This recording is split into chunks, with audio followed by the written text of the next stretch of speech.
Hello everyone, today you will hear an interesting story, Ever's Revenge. I'm happily married. We have 3 beloved children and a wonderful relationship. But this is not about our family, but about my husband's former family.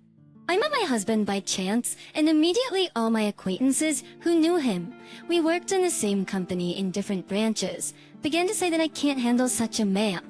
When I asked, what kind of man? I got the answer not from my acquaintances, but from my husband when we were already deep in a relationship. It turned out that my future husband was a widower and a single father, raising his son alone. He became a widower after a terrible tragedy. He and his wife were returning home from the theater, and when they entered the elevator, a Molotov cocktail flew into them, the perpetrator fled, and they were burning alive in the elevator. Neighbors came to their aid and called an ambulance, but only the husband was saved. His wife died of burns. The perpetrator was found later. He was a young 19-year-old guy, and his motive was found out quickly. It turned out that he worked with my husband's wife and was her lover for several months, and he decided to take revenge because she refused to go to him. My husband, of course, did not believe it, but the lover presented the facts, a laptop with correspondence, common photos, and some personal things of his wife that she had forgotten from him. The guy was convicted of murder and causing grievous bodily harm, and my husband then recovered physically and psychologically for a long time after everything. So that's the story. His clutches, if he hadn't made one mistake, he began to undress me while standing up and groping me, and I accidentally hit him with my knee with all my might, and in such a way that something crunched, or so I thought. But he let go of me, and all crouched down, and I managed to run home. How I opened the door, how I ran home with my dress torn on my chest, I still don't remember. But strangely enough, I fell asleep and slept all night, and at noon my mother barely woke me up. I got up and told myself that it was all just a bad dream, and I didn't say anything. At the weekend, Dimmy came to visit us as if nothing had happened. But when Mom came out, he said to me, "Oh look, beautiful, don't tell anyone what we had with you.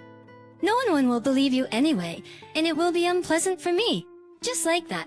I remember it word for word, so brazen, so calm, with a smile. He pestered me for 4 years, so nasty, so sneaky, trying to pin me down somewhere to catch me. I fought back hard, clenched my teeth, trying to pin me down somewhere to catch me. I fought back hard, clenched my teeth. I thought he would get tired of me. What is funny, by nature I am a romantic, soft, and God gave me the most vulgar appearance. The figure as Pamela Anderson, face in the style of Salma Hayek, but I'm light-skinned brown in general. For the fan adult films, to be honest, none of the intellectuals or romantics that I was attracted to with all my soul were courting me, but people like Daima were running around to take me straight to bed, which was exactly where I didn't want to go. And I lived alone like a snail. With Roman I met at the wedding of a relative. He was a friend of the groom, and at first sight he rushed to woo me, and began not with a desire to feel, but with a proposal to marry him. He was so grown up, 11 years older, charming, wealthy, attentive, and he only tried to take my elbow once in a week, and I melted.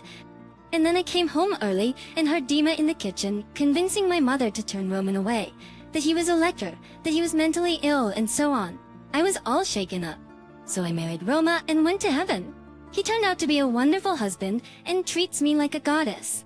Although he could not even undress this goddess without hysterics. The wedding night and the honeymoon was a horror. The wedding night and the honeymoon was a horror. On December 16, I got sick, and my husband did not sleep for 2 nights, listening to me breathing, and in the evening fell asleep right on the couch in front of the TV. I'm my husband's head of security.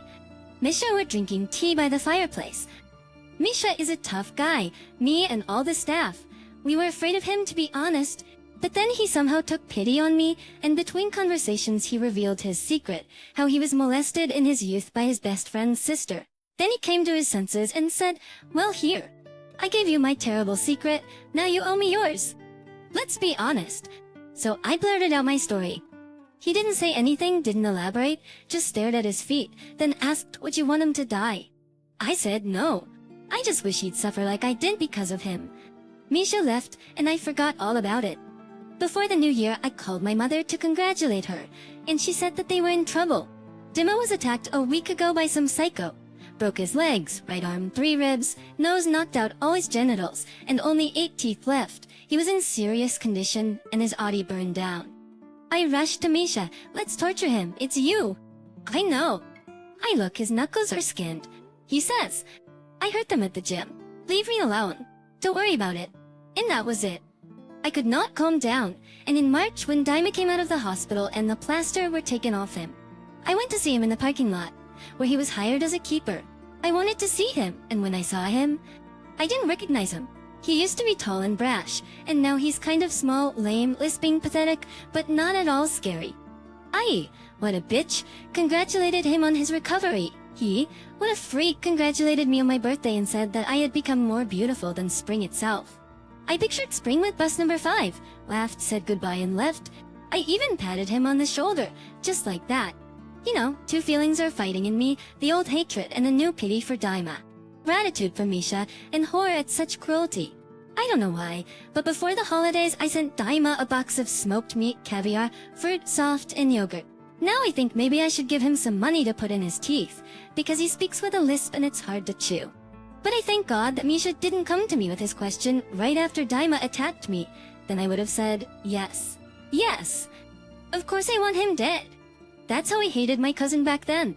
What if Misha had killed him? At the end, I want to say to moms, when you have a daughter growing up, even with a non-standard beauty, there will be someone around who will look at her not with admiration, but with lust, stepfather, uncle, cousin, neighbor, and not everyone will be lucky to get away, and not everyone will. Being drawn to tell even the most beautiful mother. I feel sorry for my mother, and I will never tell her about this. Let her continue to live in her domestic, non-violent world. She has enough problems as it is. What do you think I should have done ideally? Did you get anything useful out of this New Year's Eve story? If so, at least I didn't dig the dirt out of my memory for nothing. Believe me, it's very hard to, but just remember, hello, my name is John. I love cats.